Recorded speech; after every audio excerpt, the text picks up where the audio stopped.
White bread வாங்கிக்கோங்க. 2 உருளைக்கிழங்கு வேக வச்சு அதோட தோல்ல நீக்கிட்டு நல்லா மசிச்சு வச்சுக்கோங்க. 1 வெங்காயம் துண்டு துண்டாக நறுக்கிக்கோங்க.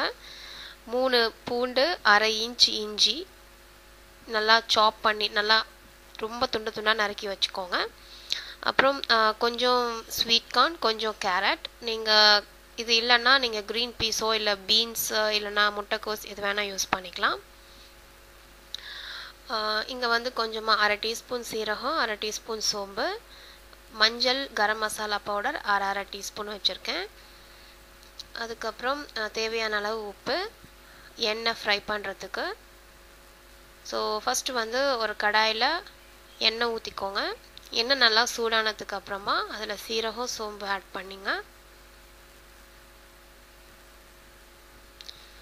அது நல்லா வெடித்து உங்களுக்கு நல்லா குக்கான ஸ்மெல் வந்ததுக்கு அப்புறமா நம்ம துண்டு துண்டாக நறுக்கி வச்சுருக்க இஞ்சி பூண்டை ஆட் பண்ணிக்கோங்க.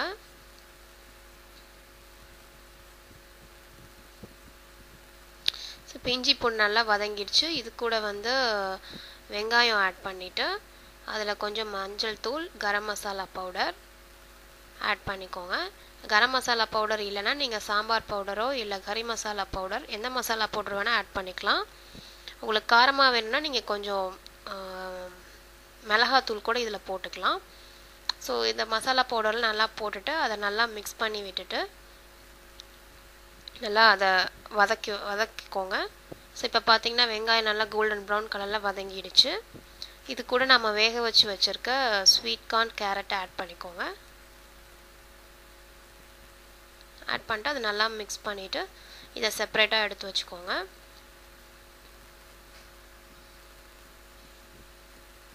இப்போ வந்து நம்ம வேக வச்சுருக்க உருளைக்கிழங்கு கூட தேவையான அளவு உப்பு போட்டுட்டு அதை நல்லா மிக்ஸ் பண்ணி விட்டுருங்க.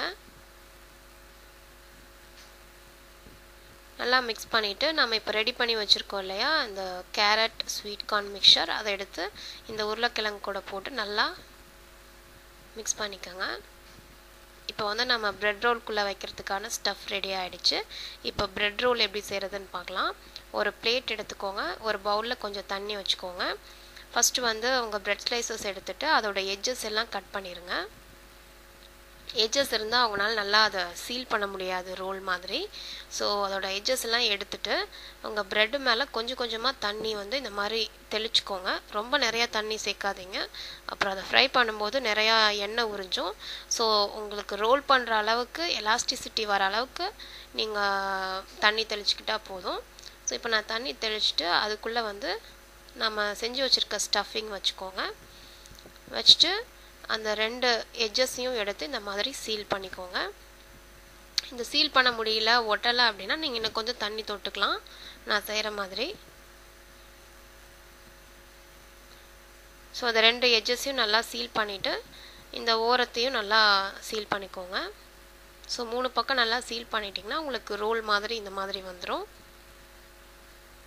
ஸோ இதே மாதிரி இன்னொரு ஸ்லைஸ் செஞ்சு காமிக்கிறாங்க. ஃபஸ்ட்டு வந்து இந்த எட்ஜஸ் எல்லாம் கட் பண்ணி எடுத்துக்கோங்க. கொஞ்சமாக தண்ணி தெளிச்சுட்டு, தண்ணி வந்து ரொம்ப நிறையா தெளிக்காதீங்க. நிறையா தெளிச்சிங்கன்னா அப்புறம் வந்து உங்களால் அதை ரோல் பண்ணவும் முடியாது. கரெக்டாக அதை ரோல் பண்ணுற அளவுக்கு கொஞ்சமாக தண்ணி தெளிச்சுட்டு அதில் வந்து நம்ம ப்ரிப்பேர் பண்ணி வச்சுருக்க ஸ்டஃப் எடுத்து வச்சுக்கோங்க. ஸ்டஃப் வச்சுட்டு முன்ன செஞ்ச மாதிரியே 2 சைடும் எடுத்து சீல் பண்ணிட்டிங்கன்னா உங்களுக்கு பிரெட் ரோல் ரெடி ஆகிடுச்சு.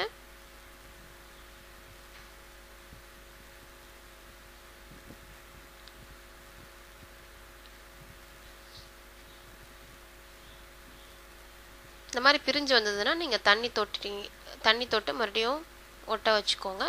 ஸோ இப்போ பார்த்தீங்கன்னா 2 பிரெட் ரோல் ரெடி ஆகிடுச்சு. இதை வந்து நல்லா ஒரு கடாயில் எண்ணெய் ஊற்றி அது நல்லா சூடானதுக்கு அப்புறமா நம்ம செஞ்சு வச்சுருக்க பிரெட் ரோல்ஸை போட்டுக்கோங்க.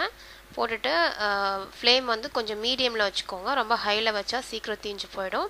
நல்லா கோல்டன் ப்ரௌன் வர வரைக்கும் இதை ஃப்ரை பண்ணிவிட்டு எடுத்திங்கன்னா உங்களுக்கு பிரெட் ரோல் ரெடி ஆகிடுச்சு. ஸோ இப்போ பார்த்தீங்கன்னா வெளியில் நல்லா மழை பெஞ்சிட்டு இருக்குங்க. ஸோ நல்லா மழை பெய்யும் போது இந்த மாதிரி சுட சுட ஏதாவது காரமாக சாப்பிட்டா ரொம்ப சூப்பராக இருக்கும். ஸோ இங்கே வந்து என்னோடய பிரெட் ரோல் ரெடியாக இருக்குது. ஸோ இதை வந்து நான் என் ஃபேமிலி கூட இப்போ என்ஜாய் பண்ண போகிறேன்.